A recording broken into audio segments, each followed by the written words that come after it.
Good morning बच्चों। हमने पिछली कक्षा में वचन पढ़ा, उसके भेद पढ़े, वचन से जुड़े हुए अभ्यास कार्य किए और इस प्रकार हमने वचन को पूरी तरह से समझकर उसका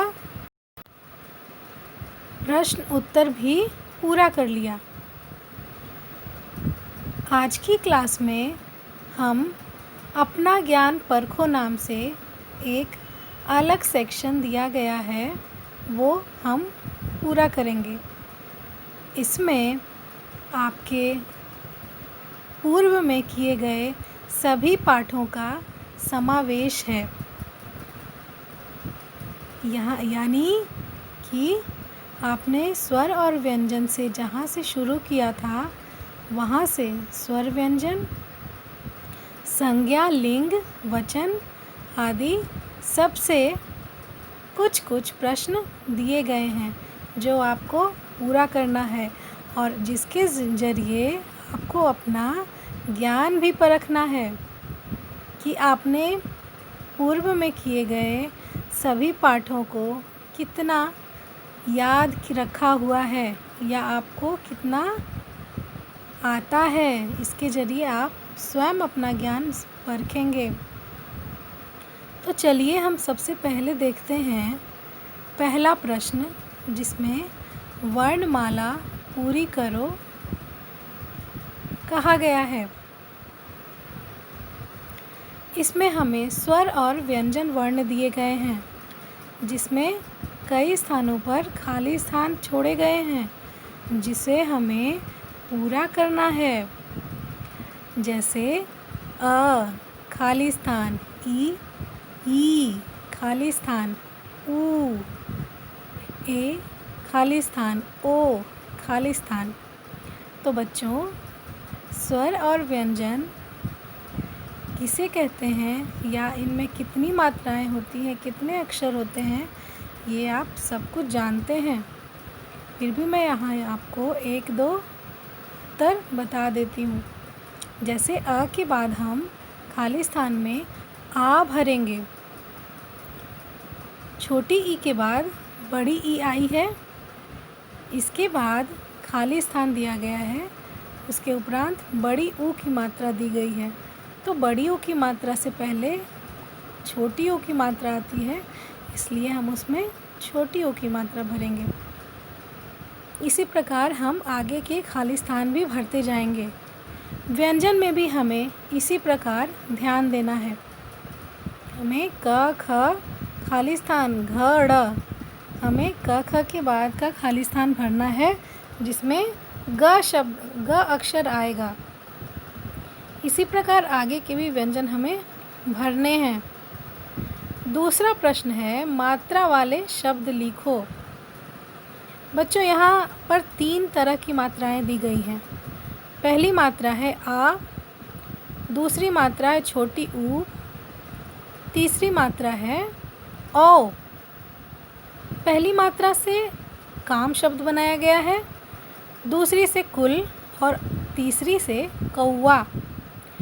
इसी प्रकार हमें इन तीनों मात्राओं से 2 और नए शब्द बनाने हैं। जैसे कि आ से आम भी हो सकता है, या राम, नाम, दाम। इसी प्रकार आपको कुल से और ऊ से और औ से 2 और शब्द बनाकर लिखने हैं। तीसरा प्रश्न है शब्दों की माला पूरी करो। शब्दों की माला पूरी करने के लिए आपको क्या करना है, ये हम सबसे पहले देख लेते हैं। तो पहला अक्षर है आम, शब्द है आम। आम का आखिरी अक्षर है म, तो इन्होंने यहाँ पर म से एक अलग शब्द बनाया है, मटर। अब मटर शब्द का आखिरी अक्षर है र, तो फिर यहाँ पर र से एक शब्द बना दिया गया है रथ। रथ शब्द का अंतिम अक्षर है थ, तो थ अक्षर को लेकर यहाँ पर थर्मस शब्द बनाया गया है। थर्मस शब्द का आखिरी अक्षर है स, तो स से सड़क बनाई गई है। अब सड़क शब्द का आखिरी अक्षर है क। तो बच्चों आपको क से यहाँ शब्द बनाने हैं और क से जो भी आप शब्द बनाएंगे, जैसे कि हमने कलम बनाया तो कलम का आखिरी अक्षर म आएगा, फिर हमें यहाँ म से बनाना है। फिर इसी प्रकार हमें यह प्रक्रिया आगे तक दोहराती जानी है। अब चौथा प्रश्न है संज्ञा शब्द लिखो।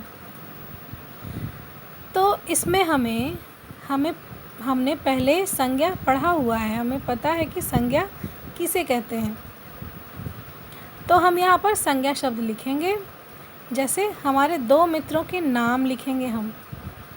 जैसे मेरा मित्र है राधा और राहुल, तो हम यहाँ पर लिखेंगे राधा और राहुल। किसी के मित्र राम और श्याम भी हो सकते हैं। इसी प्रकार हर बच्चे का अपना अलग अलग मित्र होता है और उसका अलग अलग नाम होता है। तो बच्चों आपको अपने मित्र का नाम लिखना है।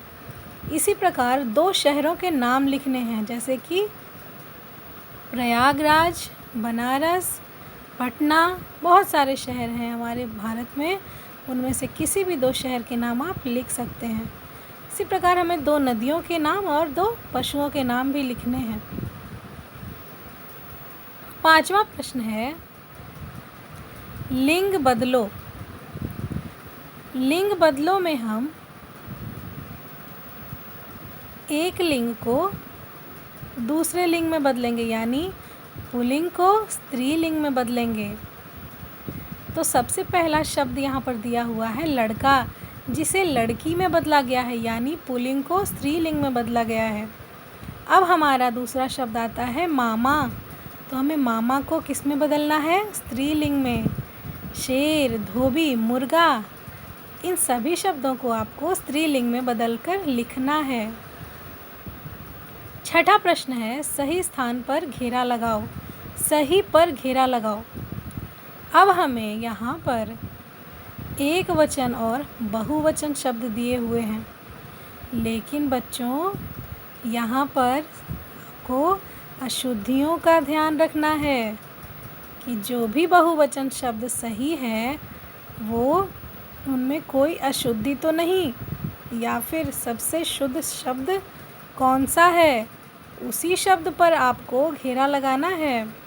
जैसे कि चींटी। चींटी एक वचन शब्द है और चींटियाँ बहुवचन शब्द है। तो यहाँ पर कई सारी चींटियाँ दी हुई हैं जिनमें मात्राएँ अलग अलग दिखाई गई हैं। तो आपको यह पहचान करना है कि सबसे शुद्ध वाली चींटी कौन सी है। तो बच्चों यहाँ पर सबसे सही रूप से चींटियाँ जो जहाँ लिखा हुआ है वो है पहला नंबर। प्रथम नंबर का चींटियाँ शुद्ध रूप से लिखा गया है, इसलिए आप इस पर ही घेरा लगाएंगे। इसी प्रकार घोड़ा। तो घोड़ा का बहुवचन शब्द होता है घोड़े। राखी का राखियाँ। अब इसमें से राखियाँ कहाँ पर सबसे शुद्ध लिखा है ये आपको स्वयं देखना है, या फिर आप पूर्व में कराए गए पाठ की मदद भी ले सकते हैं। अगला शब्द है पत्ता। पत्ता का बहुवचन होता है पत्ते। किताब का किताबें। आप सही उचित शब्द पर घेरा लगाएंगे। सातवां प्रश्न है उचित शब्द से खाली स्थान भरो। पहला वाक्य है मोहन के पास कई। बच्चों यहाँ पे आपको नीचे ऑप्शन दिए गए हैं, जैसे नीचे मंजूषा लिखा है ना, मंजूषा में साड़ियाँ, चिड़िया, केला, किताबें और माला लिखा है। तो इन्हीं शब्दों से आपको यह खाली स्थान भरना है। तो पहले में हम क्या भर सकते हैं? मोहन के पास कई किताबें हैं। ख में हम भर सकते हैं उसने केला खाया। ग वाक्य में गुड़िया ने माला पहनी है। माँ ने साड़ियाँ खरीदी। और लास्ट वाक्य में हम लिख सकते हैं चिड़िया उड़ रही है। बच्चों, इसी प्रकार पृष्ठ संख्या 27 तक का कार्य आपको पूरा करना है और ग्रुप में पोस्ट करना है। बच्चों, आप कोशिश करें कि काम बहुत आराम से करें एवं कोई जल्दीबाजी ना करें और हर एक शब्द पर ध्यान दें। बच्चों, हिंदी भाषा केवल एक भाषा ही नहीं है, यह हमें लिखना, बोलना, पढ़ना सब कुछ सिखाती है।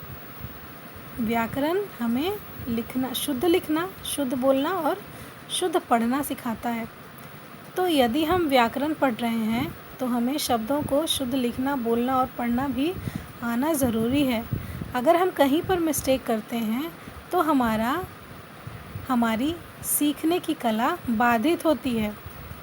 इसलिए आप शब्दों को शुद्ध लिखने और शुद्ध पढ़ने पर जोर देंगे। आज के लिए बस इतना ही। धन्यवाद बच्चों।